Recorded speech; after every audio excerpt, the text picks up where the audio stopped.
রাসূলের সাহাবা হযরত সালিমা রাদিয়াল্লাহু তাআলা আনহু এখন ভাবে যেমন রাখালিগিরি করতে করতে রাস্তা দিয়ে হেঁটে যাচ্ছে, ও মুসলমান ঘরের ছেলেরা, একটা হিংস্র পশু এসে দুম্বাকে যখন গালে করে নিয়ে যায়, আল্লাহ রাসূলের সাহাবা হযরত সালিমা নিজের হাতে লাঠি খানা নিয়ে জোর করে ছুঁড়ে দিলেন। ও আমার ভাইজানেরা, হাত থেকে যখন লাঠিটা ছুঁড়ে দিলেন, লাঠিটা গিয়ে হিংস্র পশুর গায়ে লাগলো। ও মুসলমান ঘরের ছেলেরা, ও নবী পাকের উম্মতিরা, ও নবীর দিওয়ানারা, লাঠিটা যখন পশুর গায়ে লাগলো, হঠাৎ করে ওই হিংস্র পশুর জবান খুলে গেল। ও যুবক ভাইরা, একটু ভালো করে বোঝার চেষ্টা করো। হিংস্র পশু তখন সালিমার দিকে লক্ষ্য করে বললেন, এই সালিমা, তুমি আমাকে মারলে কেন বলো? ও যুবক ভাইরা, ও নবী পাকের উম্মতিরা, বনের একটা হিংস্র পশু সালিমার সঙ্গে কথা বলে। ওই হিংস্র পশু বলতে লাগলেন, এই সালিমা, মক্কা জমিনে মুহাম্মদ রাসূলুল্লাহ তিনি তো চলে এসেছে। মক্কা জমিনে জিবরাইল হাজির হয়ে গিয়েছে। মক্কার জমিনে কোরআন অবতীর্ণ হয়ে গেছে। এই সালিমা, তুই আর রাখালগিরি করিস না। এই রাখালগিরি করতে করতে হঠাৎ করে যদি আজরাইলের সঙ্গে তোর সাক্ষাৎ হয়ে যায়, জিন্দেগি জীবনে জান্নাত তো দেওয়া দূরের কথা, সারা জীবনটা জাহান্নামের আগুনে তোমাকে পড়তে হবে। ও সালিমা, যাও যাও যাও, কাবা শরীফের পাশে মুহাম্মদ চলে এসেছে। কাবা শরীফের পাশে বিশ্ব নবী রাসূলুল্লাহ চলে এসেছে। ওই রাসূলুল্লাহর হাতে হাত দিয়ে কালেমা পড়ে মুসলমান হয়ে যাও। ও আমার ভাইজানেরা, ও নবী পাকের উম্মতিরা, একটু ভালো করে বোঝার চেষ্টা করেন। আল্লাহ রাসূলের সাহাবা হযরত সালিমা রাদিয়াল্লাহু তাআলা আনহু ওই হিংস্র পশুকে বলতে লাগলেন, এই বন্ধনের পশু, তুমি এমন করে কেন বলছে? আমি যদি মুহাম্মাদের কাছে চলে যাই, তোমার তো কাজটা আসান হয়ে যাবে, তোমার তো কাজটা সহজ হয়ে যাবে। সালিমা জিজ্ঞাসা করছে, কেন? সালিমা বলছে, না না না, আমি যদি মুহাম্মাদের হাতে হাত দিয়ে কালেমা পড়তে চলে যাই, তোমার অধীনে এই পশুগুলো তোমার পেটের মধ্যে চলে যাবে। ভাইজানেরা, ও নবী পাকের উম্মতিরা, কোন নবীর উম্মত হয়ে এসেছেন একটু ভালো করে বোঝার চেষ্টা করুন।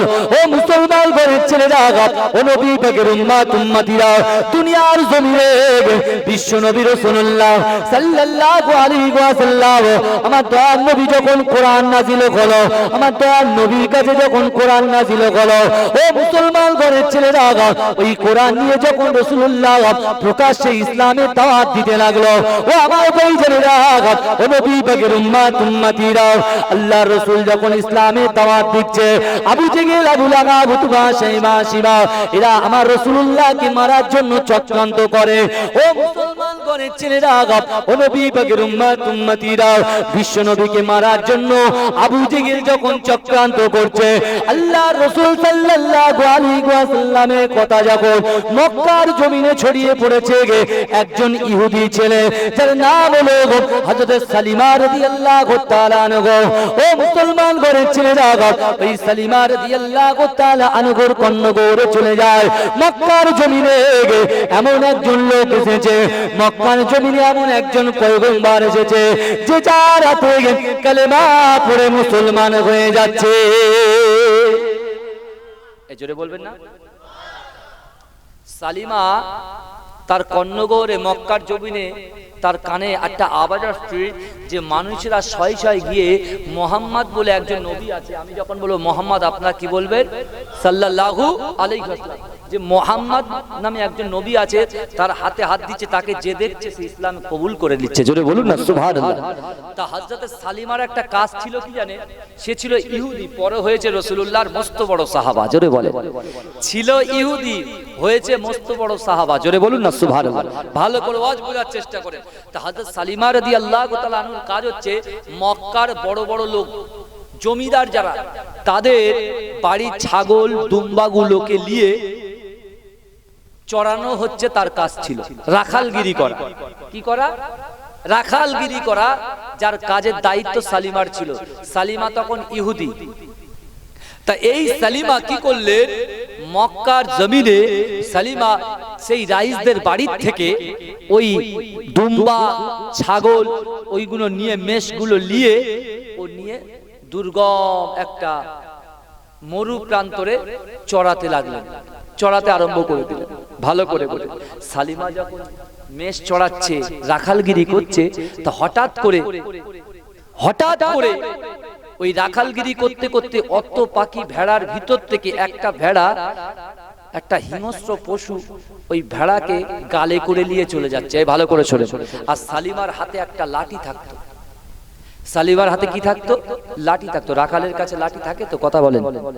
সালিমার কাছে যখন লাঠিটা ছিল, মুসলমান একটু ভালো করে বোঝো, সালিমা দেখতে পাচ্ছে একটা হিংস্র পশু এসে একটা ভেড়াকে নিয়ে, একটা দুম্বাকে নিয়ে যখন চলে যাচ্ছে, সালিমা কি করলো? ওই লাঠিটা ছুঁড়ে মারলো। কাকে? ওই হিংস্র পশুটাকে। হিংস্র পশুকে যখন মারা হলো, সঙ্গে সঙ্গে লাঠিটা গিয়ে হিংস্র পশুর গায়ে লাগলো। লাগার সাথে সাথে ওই দুম্বাটা ওই পশুটা ছেড়ে দিল। জোরে বলবেন না? জোরে বলবেন না? যখন ছেড়ে দিল, তখন পশুটা পাল্টা দড়িয়ে পালিয়ে না গিয়ে পশুটা সালিমার দিকে মুখ ফিরিয়ে কথা বলতে আরম্ভ করে দিল। জোরে বলে, ভাই এখন ধরেন আমি গরু চড়াচ্ছি, গরু চড়াতে চড়াতে হঠাৎ করে গরু অন্য জনের একটা ঘাস খেয়ে নিয়েছে বলে আমি মেরেছি। আর গরু যদি পিছন ফিরে আমার সাথে কথা বলে, তাহলে কি আমার তাজ্জব হবো কি হবো? গরু যদি কথা বলে, ওরে বাপ রে বাপ, গরু কথা বলছে, ওরে বাপ রে বাপ, সাপ কথা বলছে, ফেনা তুলে রয়েছে, আবার বলছে এখান থেকে যাস না, আমি কিন্তু ছোবল মারবো। সালিমা রাদিয়াল্লাহু তাআলা অবাক, একজন ইহুদি আল্লাহ কিভাবে হেদায়েত দিচ্ছে দেখেন। এই মানুষ মানুষকে হেদায়েত দেবে, মানুষ মানুষকে আল্লাহ হেদায়েত দেবে, মানুষ মানুষকে হেদায়েতের পথ দেখাবে। জোরে বলুন না সুবহানাল্লাহ। আজকে মুসলমানদের সব থেকে বড়, মুসলমানদের সব থেকে বড় কষ্টদায়ক জিনিস কি জানেন? ওরা সহ্য করতে পারে না কোন মানুষ যদি উপরে উঠে যায়, সহ্য করতে পারে না মুসলমান। বাস্তব কথা বলছি, কোন মানুষ এখন এই টিকে ডিজিটাল সাউন্ড, আমার ভাই আমার সামনে বসে আছে, কথার কথা, এই টিকে ভাইয়ের সাবস্ক্রাইবার অনেক বেশি, ঠিক আছে? এখন ওর পাশে যদি একটা ছোটখাটো ইউটিউবার এসে বসে থাকে, বসে বসে চিন্তা করছে যে তোর ও অত বড় অতটা সাবস্ক্রাইবার হয়ে গেছে, আমার এখনো হলো না, এই মনের ভিতরে কিন্তু একটা রেশারেশি তৈরি হয়ে যায়। হয় কি হয় না? এটা কিন্তু হয়, স্বাভাবিক, এটা হয়, প্রত্যেক মানুষের হয়। এখন একটা বাড়িতে চারটে ভাই, বড় ভাই, মেজো ভাই, সেজো ভাই আর ছোট ভাই। এবার চারটে শাড়ি কেনা হলো। বড় ভাই একরকম তার স্ত্রীকে শাড়ি দিয়েছে, ছোট ভাই একরকম দিয়েছে, সেজো ভাই একরকম দিয়েছে, মেজো ভাই একরকম দিয়েছে। কিন্তু বড় ভাই দেখছে, বড় ভাইয়ের বউ দেখছে, বাহ, আমার ছোট দেওর যে শাড়িটা এনে দিয়েছে আমার বউকে, হেভি লাগছে তো, এটা যদি আমার হতো কত সুন্দর হতো। কিন্তু আমার এটা তাজ্জবের ব্যাপার। কিন্তু সালিমা দেখছে যে একটা পশু জবান মুখ খুলে গেল, পশু কথা বলছে। আমার ভাইজানেরা, ও নবী পাকের উম্মত উম্মতিরা, একটু ভালো করে বোঝার চেষ্টা করুন। আল্লাহ রাসূলের সাহাবা হযরত সালিমা রাদিয়াল্লাহু তাআলা আনহু এখন ভাবে যেমন রাখালিগিরি করতে করতে রাস্তা দিয়ে হেঁটে যাচ্ছে, ও মুসলমান ঘরের ছেলেরা, একটা হিংস্র পশু এসে দুম্বাকে যখন গালে করে নিয়ে যায়, আল্লাহ রাসূলের সাহাবা হযরত সালিমা নিজের হাতে লাঠি খানা নিয়ে জোর করে ছুঁড়ে দিলেন। ও আমার ভাইজানেরা, হাত থেকে যখন লাঠিটা ছুঁড়ে দিলেন, লাঠিটা গিয়ে হিংস্র পশুর গায়ে লাগলো। ও মুসলমান ঘরের ছেলেরা, ও নবী পাকের উম্মত উম্মতিরা, ও নবীর দিওয়ানারা, লাঠিটা যখন পশুর গায়ে লাগলো, হঠাৎ করে ওই হিংস্র পশুর জবান খুলে গেল। ও যুবক ভাইরা, একটু ভালো করে বোঝার চেষ্টা করো। হিংস্র পশু তখন সালিমার দিকে লক্ষ্য করে বললেন, এই সালিমা, তুমি আমাকে মারলে কেন বলো? ও যুবক ভাইরা, ও নবী পাকের উম্মত উম্মতিরা, বোনের একটা হিংস্র পশু সালিমাকে বলতে থাকে, এ আল্লাহর বান্দা, তুই কেন আমাকে মারলি বল? ও মুসলমান ঘরের ছেলেরা, সালিমা অবাক হয়ে যায়। সালিমা তখন বলছে, না না, তোকে মারবো না তো তোকে তুলে রাখবো নাকি? তুই আমার পশু খেয়ে পালিয়ে যাচ্ছিস, আমি কেন তোকে মারবো না? তুই যদি আবার আমার পশু দুম্বা নিয়ে যাস, আবার তোকে ধোলাই দেব। ভালো করে পশুকে বলছে সালিমা, তুই তো একবার আমার যাদের রাইস যেসব জমিদারদের ছাগলগুলো আমি চড়াচ্ছি, দুম্বাগুলো নিয়ে চড়াচ্ছি, সেই দুম্বাগুলো যখন আমি নিয়ে যাচ্ছি আর তুমি একটা টোপ করে ধরে নিয়ে যাচ্ছ, আমি তোমার মারবো না, ছেড়ে দেবো? ভাই এখন বলে, এখন আমার কাছে যদি কেউ আমানত রাখে 500 টাকা, সেই 500 টাকা আমানতের ভিতরে যদি 450 টাকা, সে যখন আমার কাছে টাকা নিতে আসছে 450 টাকা ফেরত দিলে ভাই আমানত রাখা হবে? এই ভালো করে বোঝেন কথা, রাখা হবে কি? সালিমা তখন বলছে, জমিদাররা তো আমার হিসেব করে দুম্বাগুলো দিয়েছে, আর তুমি একটা হিংস্র পশু দুম্বা নিয়ে চলে যাবে, তো হিসাব তো আমি দিতে পারবো না। হ্যাঁ, তুমি কেন বলে, তুমি আমাকে মারলে কেন? কে বলছে? হিংস্র পশু কথা বলছে, একজন পশু কথা বলছে। ভাই ভালো করে বোঝেন কথা। সেই পশুর জবান থেকে শুনছে, যখন বললো তুমি আমাকে মারলে কেন, সালিমা তখন বলছে, তুই যদি আবার নিয়ে যাস একটা পশুকে, আবার তোকে মারবো। বলে, ও আমি নিয়ে গেলে খুব দোষ? বলে, দোষ না থাকি, তুই কি দোষ করছিস? তখন পশু কি বলছে জানেন? 18,000 মখলুকাতের সরদার কারা? আমরা। জোরে বলবেন না? চিৎকার দিয়ে বলেন ভাই। এই পশু কি বলছে জানেন? পশু বলছে, আমি একটা দোষ করেছি বলে তুমি আমাকে মারলে, তুমি কত দোষ করছো? আমার ভাই জানেরা, ও নবী পাকের উম্মত উম্মতিরা, ওই হিংস্র পশু বলতে লাগলেন, এই সালিমা, মক্কা জমিনে মুহাম্মদ রাসূলুল্লাহ তিনি তো চলে এসেছে, মক্কা জমিনে জিবরাইল হাজির হয়ে গিয়েছে, মক্কার জমিনে কোরআন অবতীর্ণ হয়ে গেছে।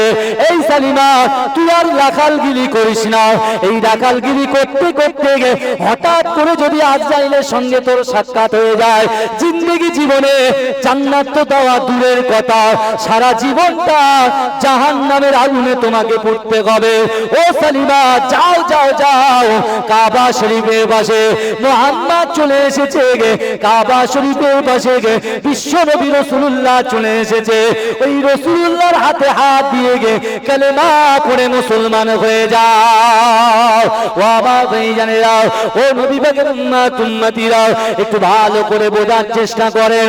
আল্লাহ রাসূলের সাহাবা হযরত সালিমা রাদিয়াল্লাহু তাআলা আনহু ওই হিংস্র পশুকে বলতে লাগলেন, এই বনজঙ্গলের পশু, তুমি এমন করে কেন বলছে?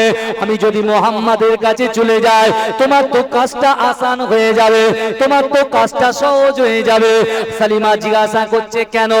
সালিমা বলছে, না না না, আমি যদি মুহাম্মাদের হাতে হাত দিয়ে কালেমা পড়তে চলে যাই, তোমার অধীনে এই পশুগুলো তোমার পেটের মধ্যে চলে যাবে। আওয়াজ বুঝতে পারছেন ভাই? বুঝতে পারছেন তো নাকি? ভালো করে বোঝেন। একজন পশু বলছে, একজন পশু একজন উম্মতকে, অর্থাৎ আল্লাহর বান্দাকে হেদায়েত দিচ্ছেন, হেদায়েতের রাস্তা দেখিয়ে দিচ্ছেন। জোরে বলেন না ভাই, জোরে বলা যাবে না?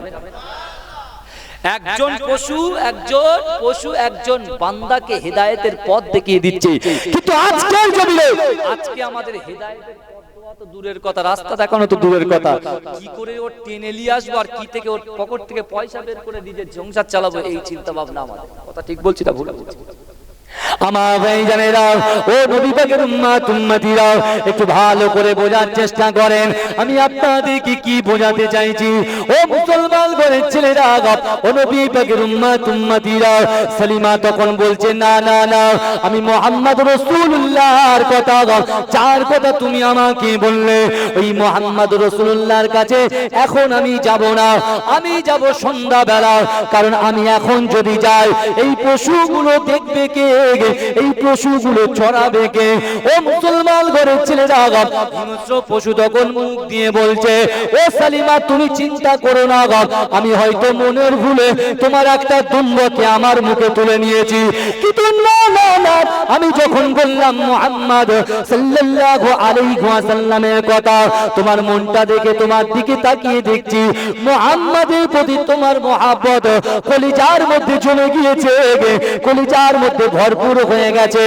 না না না, ও সালিমা, তুমি এখনই আল্লাহর রাসূলের দরবারে চলে যাও, কারণ তোমার পশুগুলোর দেখভাল করার দায়িত্ব আমি নিয়ে নিলাম।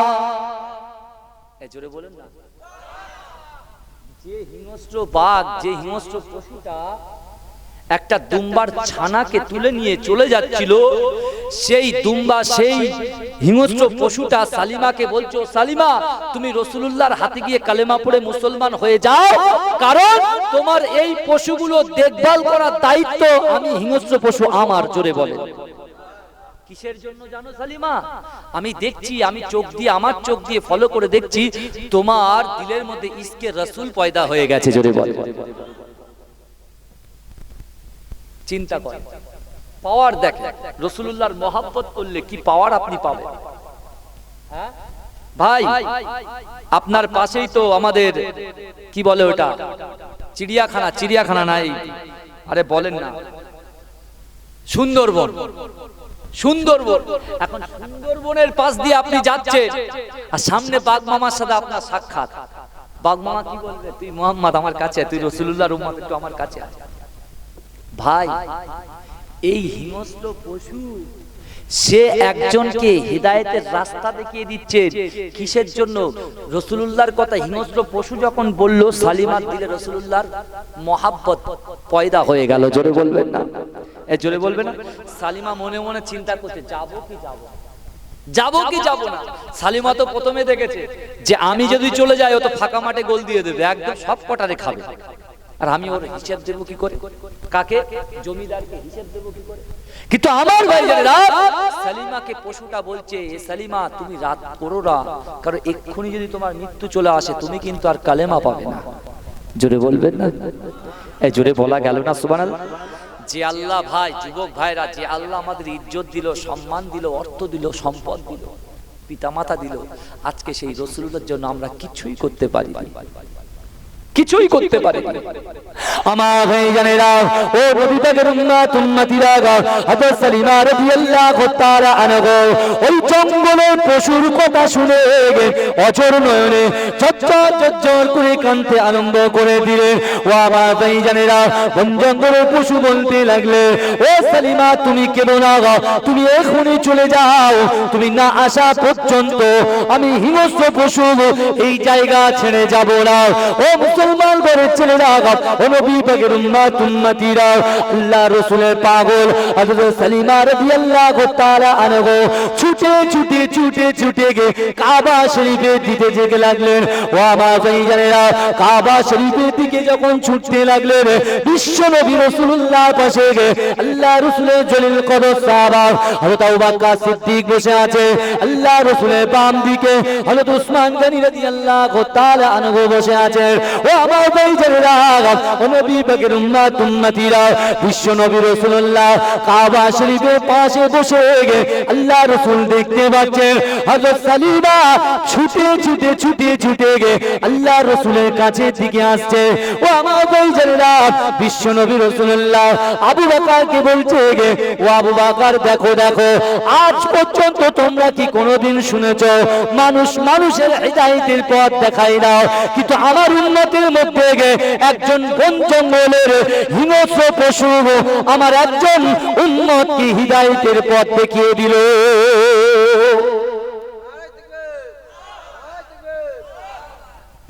চিন্তা করে, একজন পশু সে হিদায়াতের পথ দেখিয়েছে। সালিমা একজন পশু হিদায়াত দিচ্ছে। জোরে বলুন না সুবহানাল্লাহ। একজন পশু সে হিদায়াতের পথ দেখিয়ে দিচ্ছে। দেখো এ আমার সাহাবা, আমার সালিমা আসছে। জোরে বলুন না সুবহানাল্লাহ। সালিমা হাঁপাতে রাসূলুল্লাহর কাছে গিয়ে বলছে, ইয়া রাসূলুল্লাহ আপনাকে আমি মহব্বত করি, ভালোবাসি, আপনি কালেমাটা তাড়াতাড়ি পড়ান। বলে কেন? এত চিন্তা করছো কেন? এত চিন্তা করছে কেন? ওই বন জঙ্গলের পশুটা তো তোমার ছাগল ছানা, দুম্বার ছানাগুলো নিয়ে তো ও তো ওদেরকে নিয়ে ওখানে কি করছে? পাহারা দিচ্ছে। জোরে বলবেন না, জোরে বলবেন না। ও তো পাহারা দিচ্ছে। ইয়া রাসূলুল্লাহ না, ও সর্বপ্রথমে একটা ছানা নিয়ে পালাচ্ছিল, আমি লাঠি মেরেছি। আল্লাহ রাসূল বলছে, দেখো দুনিয়ার জমিনে কোনো মানুষকে যদি পাহারাদার হিসাবে যদি ওখানে রেখে আসতে, ও কিন্তু ডুপ্লিসিটি করতো, কিন্তু এই পশু তোমার কোনোদিন ডুপ্লিসিটি করবে না। জোরে বল, হ্যাঁ জোরে বলবেন ভাই। তাহলে এবারে চিন্তা করে আল্লাহর রাসূল বললে সালিমা এবার তুমি যাও, আমি রাসূল তোমার উপরে খুশি হয়ে গেছি।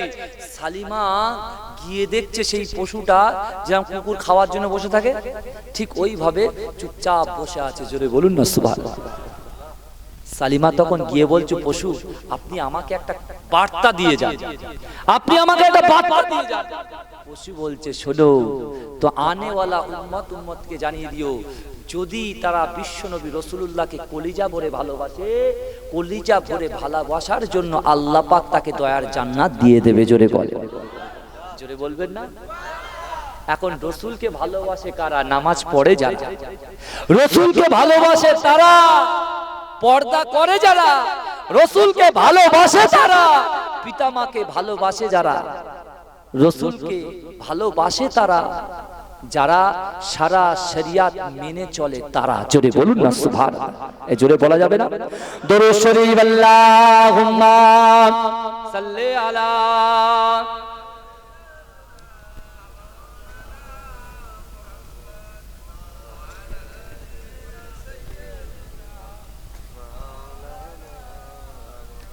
हेरा हुआ है सारा जमाना, ये क्या हुआ है पल भर में, हेरा हुआ है सारा जमाना, ये क्या हुआ है पल भर में, एक इशारे ने चाँद को दो टुकड़े किया है पल भर में। सुबहान अल्लाह सुबहान अल्लाह सुबहान अल्लाह सुबहान अल्लाह सुबहान अल्लाह सुबहान अल्लाह सुबहान अल्लाह सुबहान अल्लाह। आके अबू जहल ने ये कहा गे, बताओ मेरी मुट्ठी में क्या है, आके अबू जहल ने ये कहा गे, बताओ मेरी मुट्ठी में क्या है, हुक्म खुदा से यूं कंकरों ने कलमा पढ़ा है पल भर में। सुबहान अल्लाह सुबहान अल्लाह सुबहान अल्लाह सुबहान अल्लाह। मेराज की रात भी क्या अजब है, सामने रब की शाए अरब है। जोरे बोलून ना सुबहानअल्लाह। मेराज की रात भी क्या अजब है, सामने रब की शाए अरब है। क्या खूबसूरत मुलाकात हुई है, क्या खूबसूरत मुलाकात हुई है, क्या कुछ हुआ है पल भर में। सुबहान अल्लाह सुबहान अल्लाह सुबहान अल्लाह सुबहान अल्लाह। हेरा हुआ गे सारा जमाना, ये क्या हुआ है पल भर में।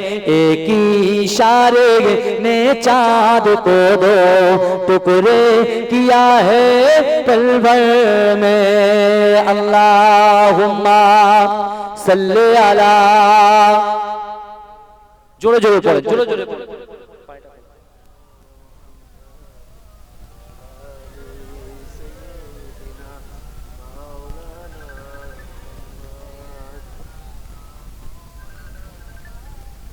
আমার ভাইরা যে কথা বলছিলাম, তাই আজকে একজন হিংস্র পশু সে রাসূলুল্লাহকে দিলের মধ্যে, একজন উম্মতের দিলের মধ্যে, একজন আল্লাহর বান্দার দিলের মধ্যে রাসূলুল্লাহর মহব্বত আছে বলে সে কি করলো, আল্লাহর রাসূলের গোলামকে সে ভালোবেসে রাসূলুল্লাহর কাছে পাঠিয়ে দিল। জোরে বলেন না সুবহানাল্লাহ, জোরে বলবেন না।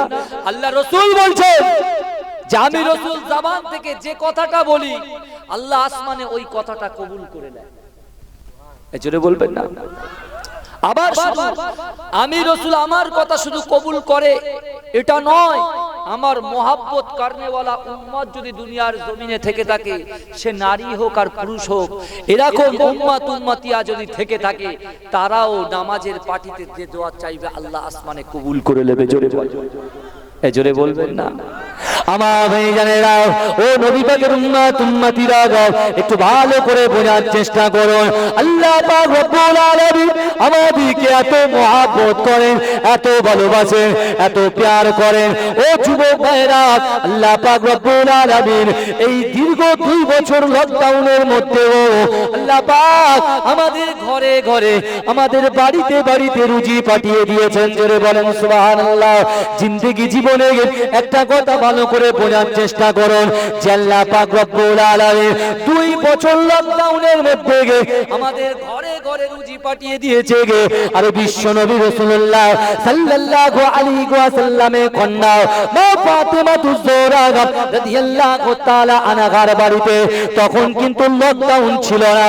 ও মুসলমান ঘরের ছেলেরা, ও নবী পাকের উম্মত উম্মতিরা, লকডাউন না থাকার সত্ত্বেও 1500 বছর আগে আম্মা জান আমিনার ঘরে থেকে খাবার ছিল না, অর্থ ছিল না।